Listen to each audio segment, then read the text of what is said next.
When I think of my parents, I just think that they have aged so gracefully. They're so cute. In some ways, they are more Chinese than people in China I know. Family. The importance of family is a big one. Yeah, it's always family first. They are very attracted to each other from very, very early stage. As a couple, they not only care for each other, they respect each other. There's definitely a good division of authority in our household. They've been really active and traveling a lot, and I've really appreciated that. Just to be a good person and to be a productive person. Some immigrant people, they kind of are close, keep them to their own community.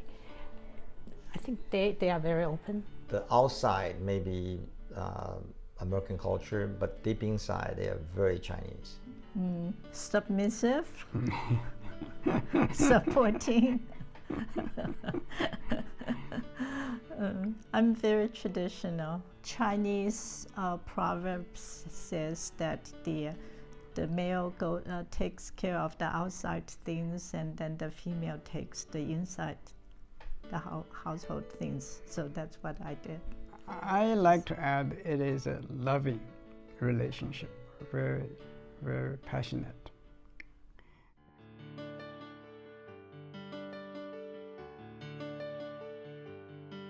When I come to you with my eyes wide open,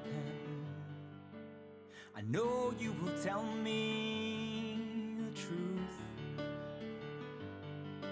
It'll all be fine. We'll remember these times. Live up to the dreams of our youth. Together we see through shared experience. A way for the good life to be. Close my eyes, imagine my past. The early days, they move so fast. A life is shared and forever will be. And the story is here to see. Story is here to see.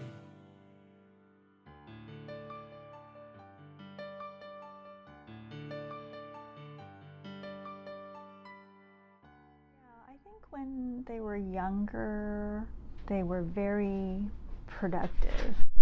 Productive in a lot of ways, whether that be through what they were doing with their careers or trying to raise a family, or they were busy. They were not idle people. Definitely what I said before about being principled. Do the right thing. Live your life in the right way. They always had to work very hard, I think, in terms of straddling their cultures and moving forward while remembering their family members back home. They were just tough, I think they didn't complain about it. They never really complained about anything. They never complained about not having a lot. It was just what they did, and they really focused on what they felt lucky about. My sister-in-law probably has a better academic record, so my brother always praised her, admire her. I do know my brother respect her from very early stage. And I think maybe my sister-in-law, because my brother is much senior than her, so out of respect, so she always call her 大哥, is just like me. So I think that is kind of the foundation, building a mutual respect. They are almost in the same field, their profession, so they praise each other. It's not a competition, but they care for each other and respect everyone's accomplishment. I think they're very dedicated to family. Did they dote on us? No, not in the way that our generation tends to dote on kids, right? But I definitely feel like they took time to spend with us, and they were very aware of how we were progressing as people, making sure that we learned lessons that we needed to learn. He likes to think that he is the boss. My sister-in-law is a much softer boss, with a softer approach to a lot of things. She was always kind of the stabilizing, calming influence in our family. Well, her English name is Grace, and that is a very apt description of her. She's a very graceful person, thoughtful, very principled. She is a velvet-covered rock. She is incredibly strong at the core. I think on the outside she is very soft-spoken and gentle, but she has got this incredible steely strength. So he's been an authority figure always, but also in the household, since we were talking about my mom, he does defer quite a bit to my mom. My dad, also very principled. He's funny. He has a good sense of humor. He likes to make jokes. So my dad is this wonderful guy. He's the life of the party. When my friends would come over, they would love talking to my dad. I play a very minor role. In household. In household, especially while I was working. And also, I'm not a very good focused person. My mind just drift all over. I like to do housework, building, adding rooms, and of course I'm also responsible for the very important things like killing insects or bugs in the house. When it screams, I have to rush to to rescue her. the girls. I'm very appreciative because all the cooking, laundry, taking care of the kids, and also our parents were done essentially by Grace. She never complained. For example, after Nina was born, he came home. He took me home from hospital and settled and said, "Okay, now I'm going back to work."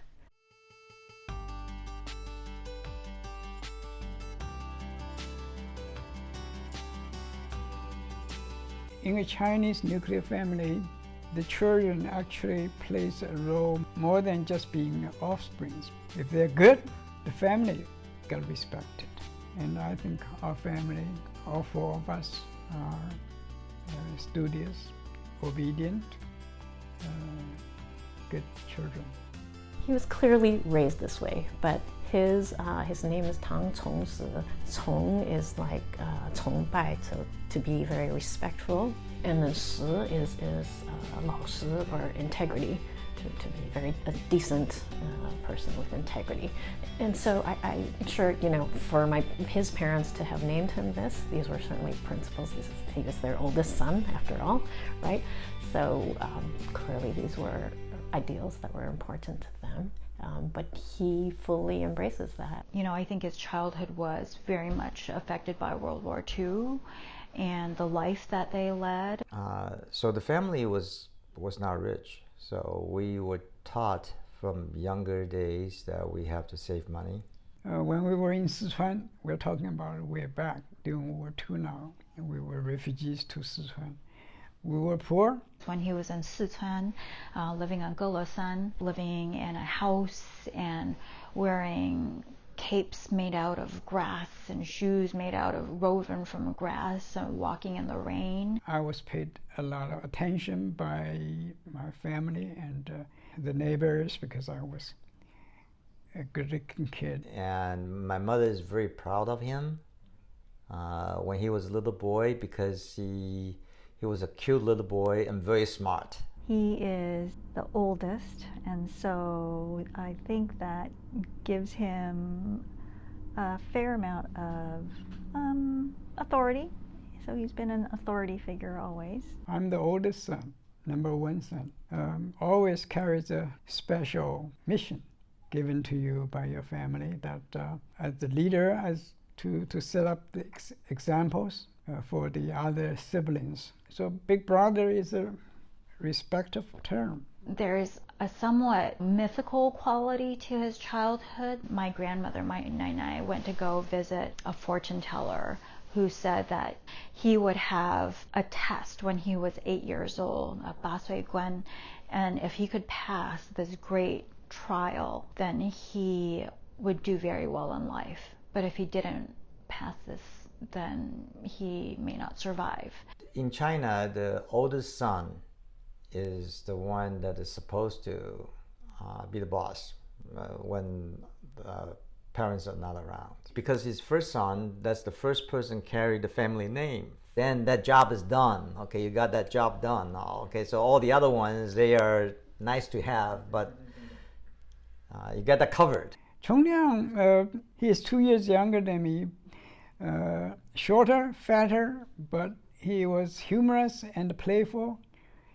So he got treated differently, and I think that probably impact on his personality. He is quieter, he is most likely smarter than me, but because the personality is different, we grew up quite differently. Later on, he also went to the best university, to Taida. When my dad was 8, this epidemic of viral encephalitis swept through the towns of Sichuan, and it was devastating, and multiple kids died. My dad and one other kid were the only survivors. The other kid just never recovered fully and had, pretty severe cognitive and physical impairments. And my dad had to recuperate for a long time. I mean, I think he was out of school, recuperating this from a year, and was very debilitated. Chong Zhao is 4 years younger than me. She got a lot of attention because she's a girl, especially from my father, for example. But somehow Chong Zhao got the impression that I was the favorite son of the family, which might be true. One reason was because I was in poor health through my childhood. The crying baby always gets attention. So in addition to that, I'm number one. But also, so there is some animosity. I think my grandparents and my dad, there was always sort of this, this mythical feel to it, that my dad had somehow survived this, and that it had been predicted. It had a feeling of fate to it. Then Chong Fei, who is 17 years younger than me, the baby of the family. He was always trying to catch up on these three big ones who already established a reputation among the neighborhood. But because of this, I think he came out doing really well. He sometimes takes different route than we do. He becomes a company man in the United States, and become very successful. Every one of my brothers and sisters is very precious to me. I think of them to this day very often.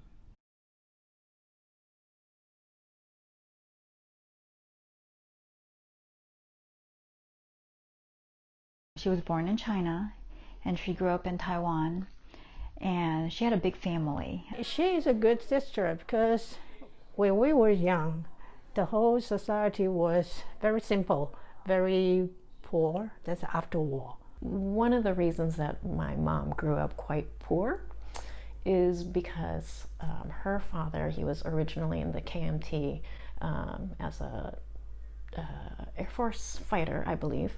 It's kind of a Chinese tradition that was always serious type. On the mainland, before we went to Taipei, he was doing well in the military, and he was a fighter pilot.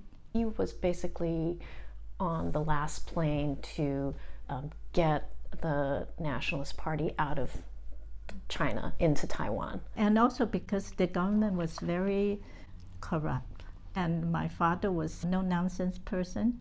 When he saw something that unjust, then he would just criticize right away. So he was not popular. By the time he got to Taiwan, they had no housing for him, and so he felt quite upset about this. So I think because of that, he then left the army. And then he also self-taught Chinese medicine, and he got licensed. So he was really smart. Growing up as a family of 5 kids, and she was the second oldest. Graduated from high school at 16 because she insisted that she go with her older sister to school, and none of the teachers objected. So she basically went through high school early and did very well. And she graduated from college at 20. And she really wanted to become a doctor.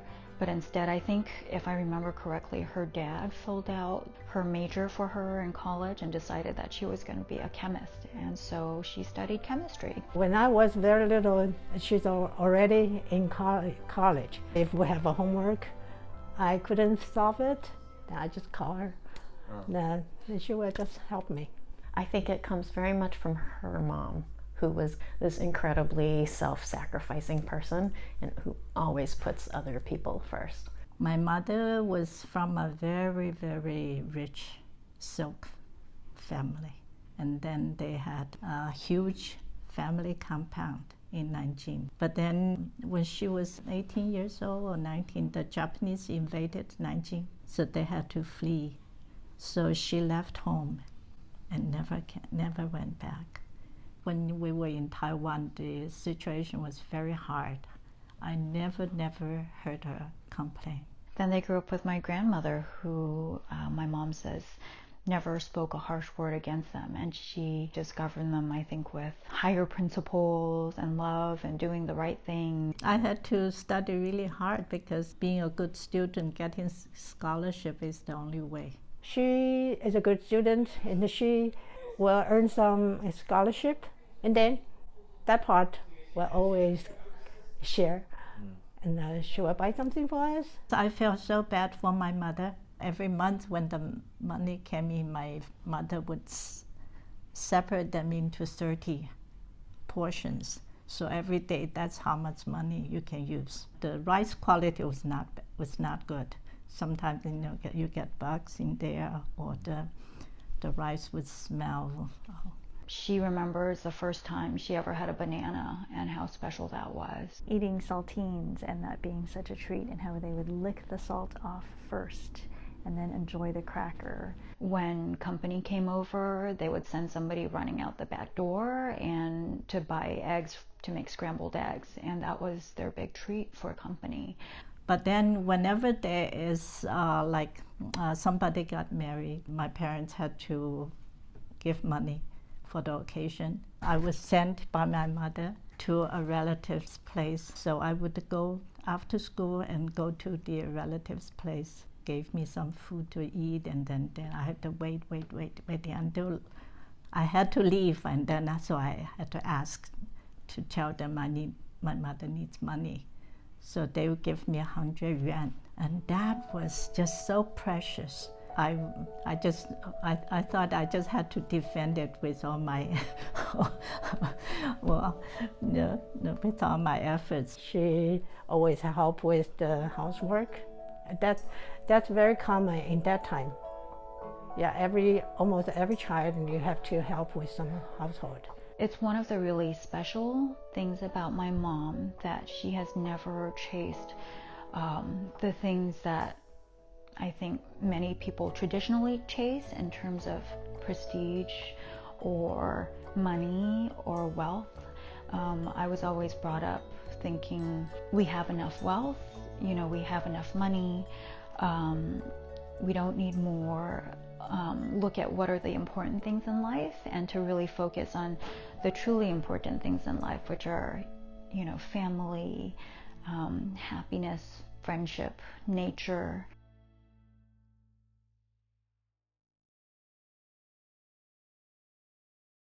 My sister, Chong Zhao, she has this on her mind. And one day she comes back, she said, 大哥, big brother, there is a very nice girl, and she is my friend now.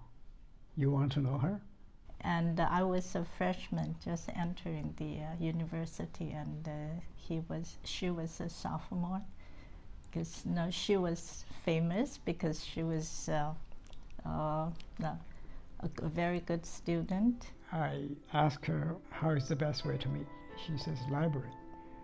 I was there before they came in. When they sit down talking about chemistry, I showed up. I said, oh, you are here. My brother was in graduate school at Taiwan University, and she is a young lady. She is very, very young. She actually, at the time, she went to college, I think at 16 or 15, very young age. And I don't think she even looked at me because she was very shy.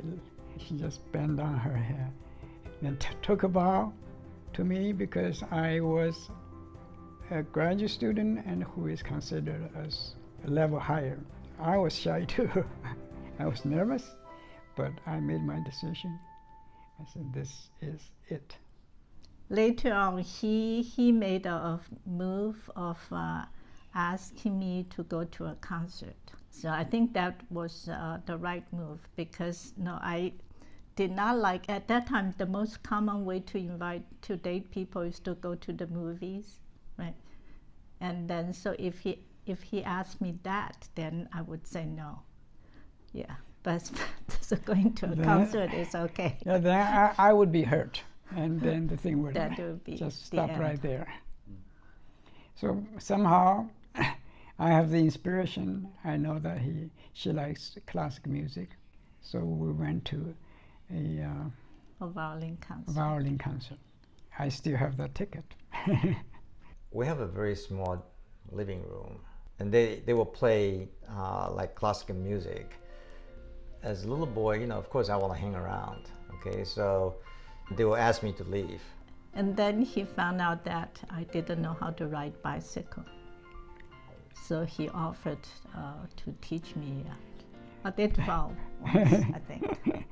So I think she fell down and I have to lift her up. That's probably our first physical contact. In our old times, if they date, they're very serious. You have a goal to get married. You don't date more than one person, right? And then I grew up in a very strict family, and I have 3 sisters and 1 brother. And my father and my brother were away a lot, so basically I grew up in an all-female environment, and then I attended the all-female high school, middle school and high school, so never had any encounter with boys.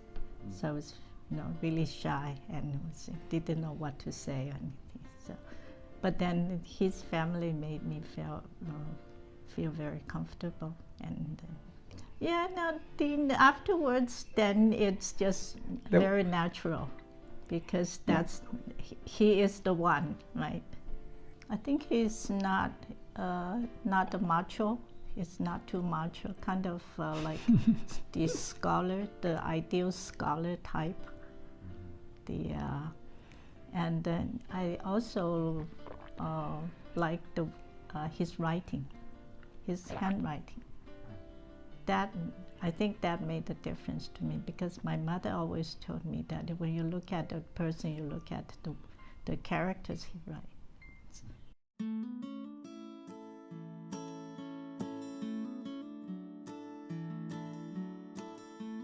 In those days, a Taiwan student got a very good reputation in the United States, because when they come over, they're already well prepared. So we apply for scholarship, otherwise we won't be able to come to the United States to study. Just admission is not enough, because our parents' income is just beyond reach. My dad went to the US first for graduate school at UC Davis, and they tell me about writing letters to each other, every day, and it would take a long time for the letters to get to each other, so their news was always, several weeks apart. I applied for all the UC campuses, so and then I got, admitted to all, but ended up, at Davis with him. So he rented a small place on 223 J Street. Our landlord was Mr. and Mrs. Loft. They were really nice. And I think our rent was like $50 a month. After Mr. Loft passed away, Mrs. Loft was very, very sad. But then she was very happy when she found out that I was pregnant, and then after Annie was born, she just volunteered to take care of her. And she was a wonderful, wonderful babysitter. And then we moved to student housing at Solano Park. Follow graduate students and the Chinese or non-Chinese. We all become friends and taking care of each other. So it's a very pleasant place for us to get our family started. We both worked very hard in the lab. In those days, if you are a grade point drop to a certain level, you have to pay tuition, and most of your salary is gone. So at that time, every month we have to send money back home. To repay the money our parents borrowed while they were paying our trip to the United States.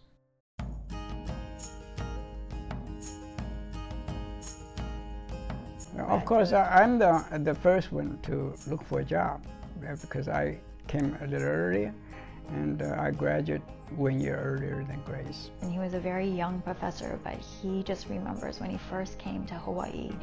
He got off the plane, they offered him juice, they gave him lace. I mean, the air smells like flowers and it's warm, and I think it was kind of tropical like Taiwan. She found a job in HSPA, the Hawaii Sugar Planters Association. But then after a year, then Nina was born.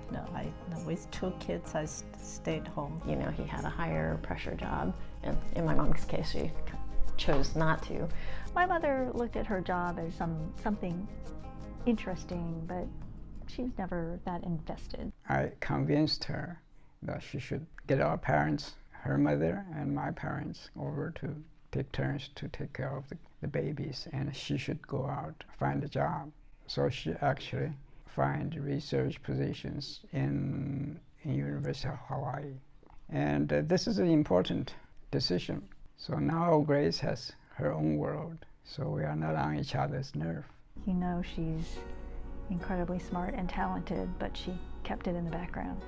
She was always really devoted to her family, and she still had this dream of going to medical school. And at one point, when she had my big sister and my second sister, Nina, she went to talk to a professor in the US. This professor told her, "You're a woman, you have 2 children. Do you want to hurt your family? It's incredibly busy. I would just recommend that you don't apply for medical school." And so she put those dreams down and continued to be a lab tech. And then during that time, our friends, Chinese friends here, kept telling us that you should really buy houses because the housing price is going up. I have to be thankful to my colleague in my department. He lives down in Kailua, so he took me to Kailua. At the time when I took a look of the enchanted lake down the hill, I just fell in love with it. I said, I want to live here. $35,000 and $500. So we moved here the summer of '69, and then stayed until we'll stay forever.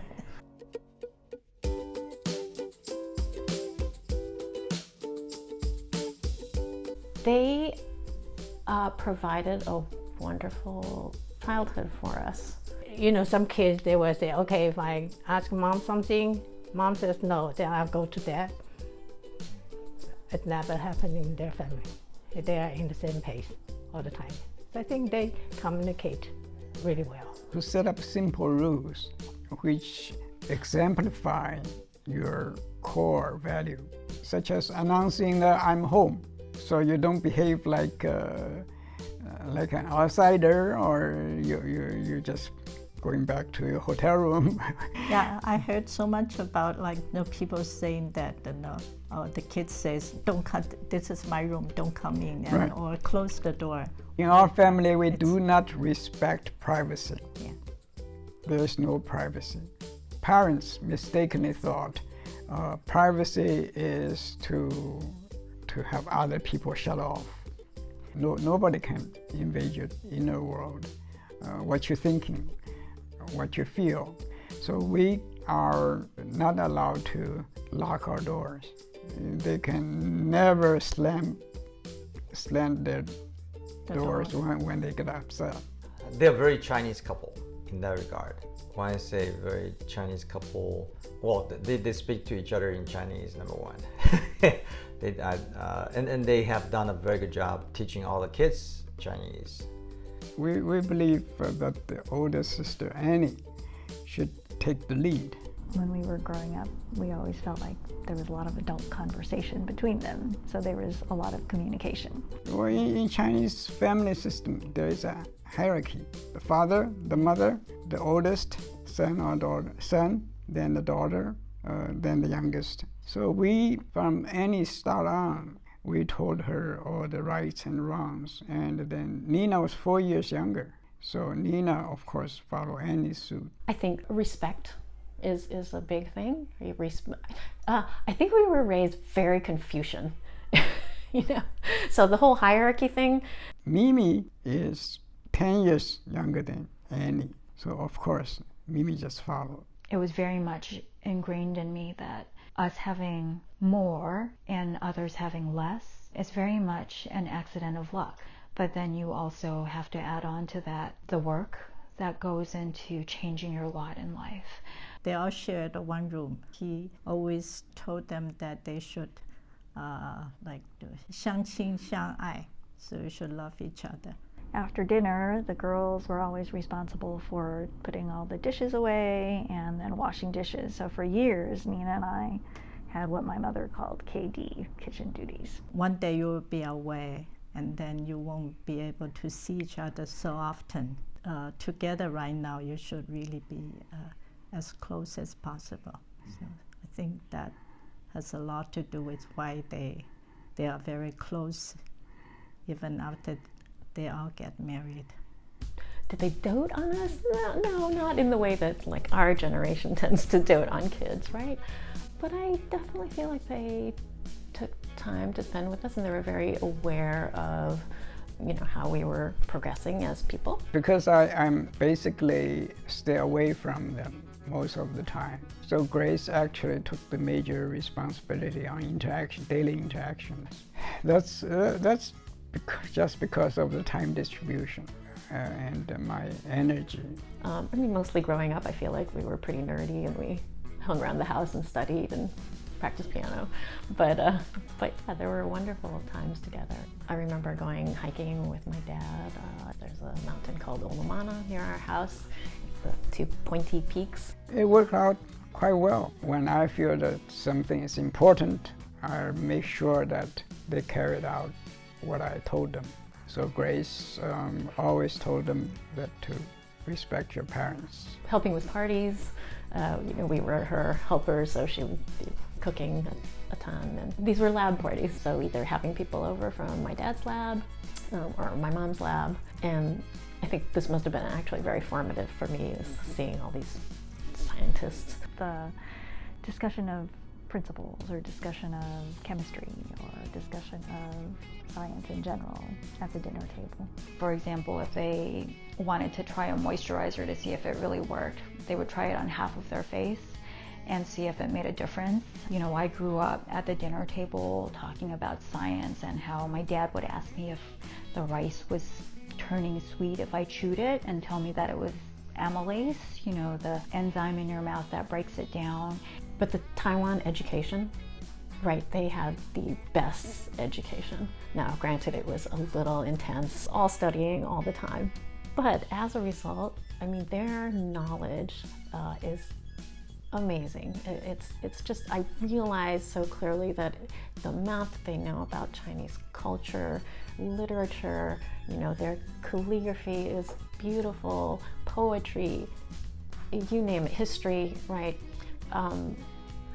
is vast. And he always used to say, you know, when I would get into the weeds or upset about something as a kid, he'd always say, you know, just look up at the stars, just think about how you're a tiny speck in the universe. That was his way of trying to bring, I think, balance to my life and into our lives. As a human, you have just this life. You should be a contributor to the world rather than a consumer without repaying the society. I think it boiled down to Chairman Mao's word, 为人民服务, serve the people.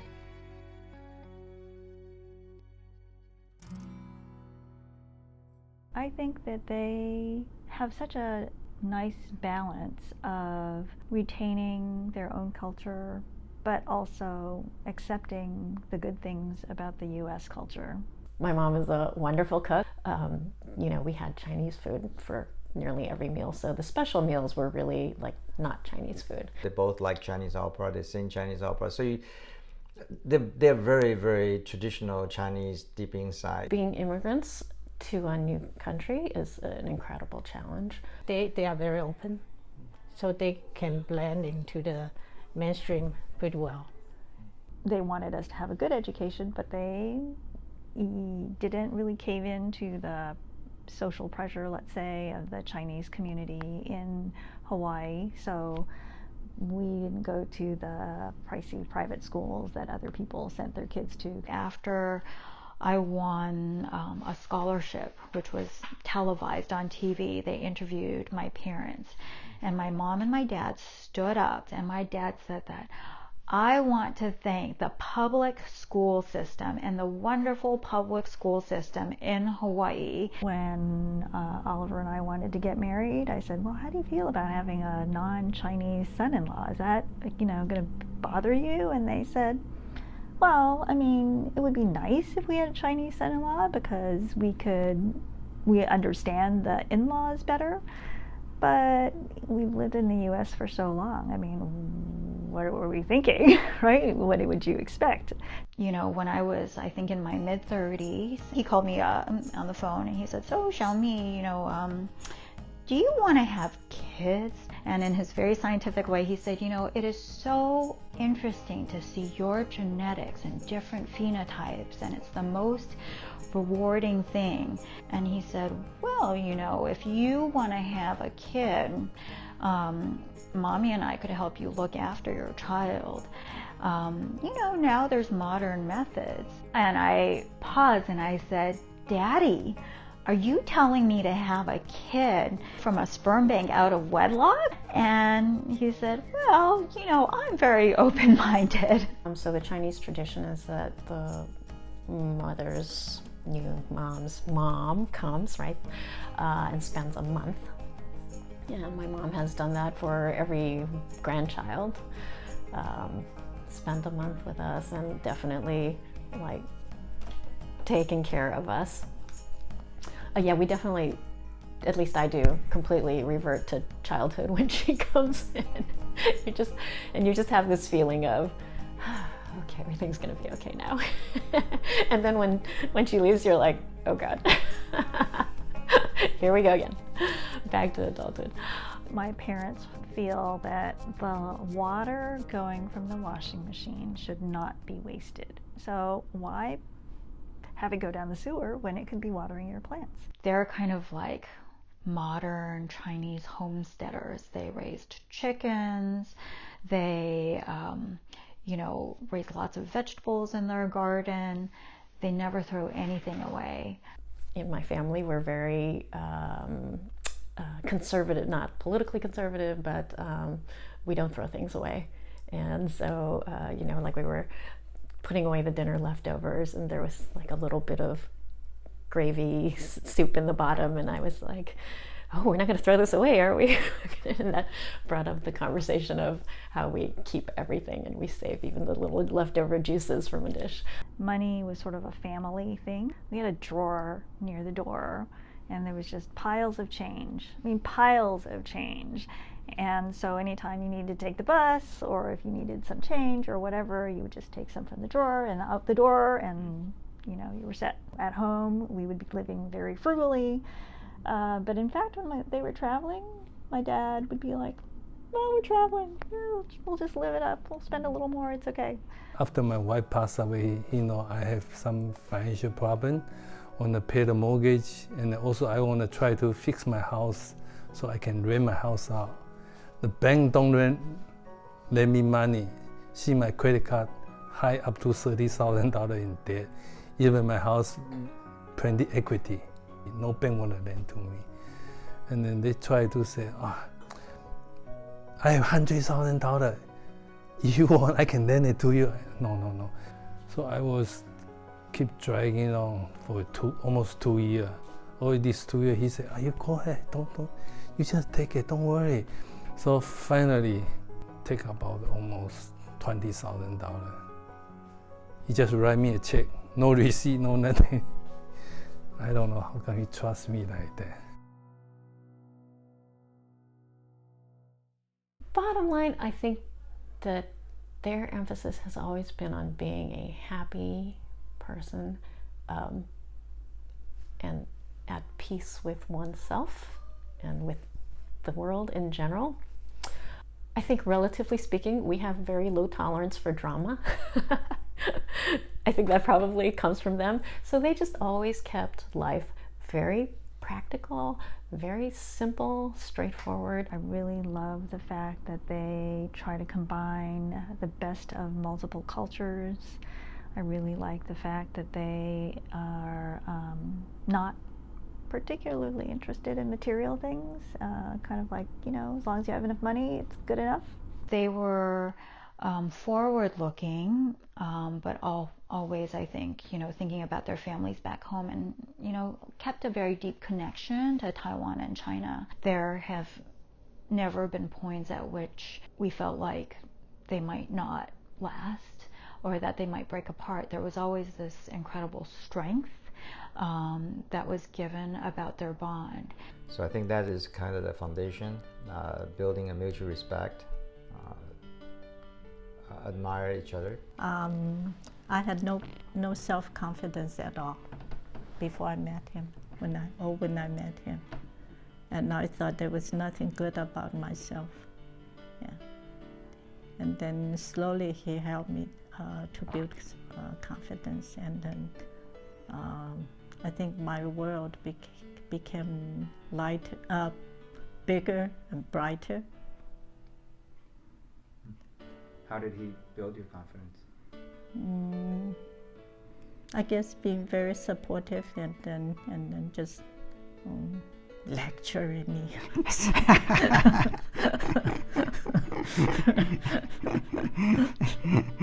Before we met each other, I think she is so humble, so nice, and so dedicated to all the causes. Even today, she still let me know that you should treat this person more kindly.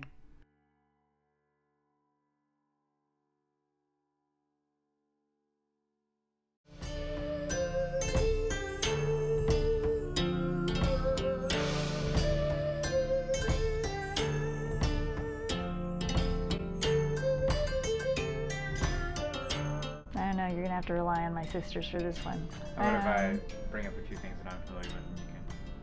I can confirm or deny. You can riff on them.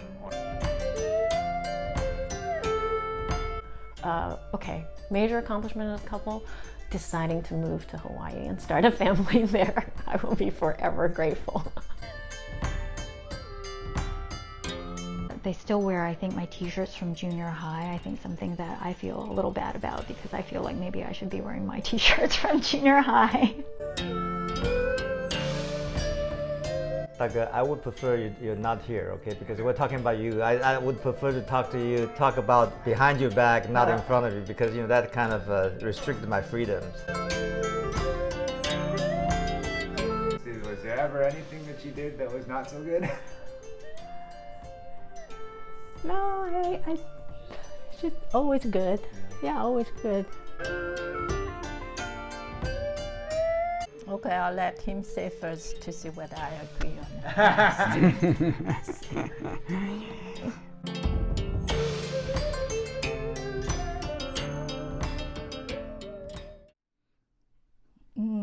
Well, I don't know the terms being successful. I think I'm just happy that they are doing the things they like to do, they enjoy to do. They're happy that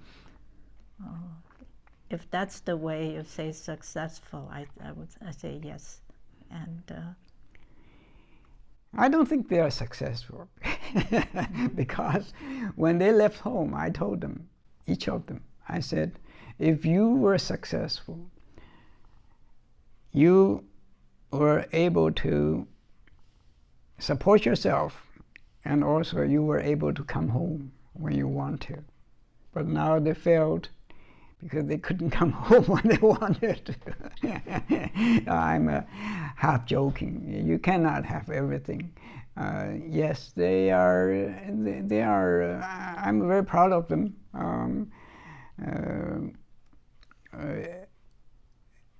And I believe if you define successful as being proud of by your parents, then they're very successful.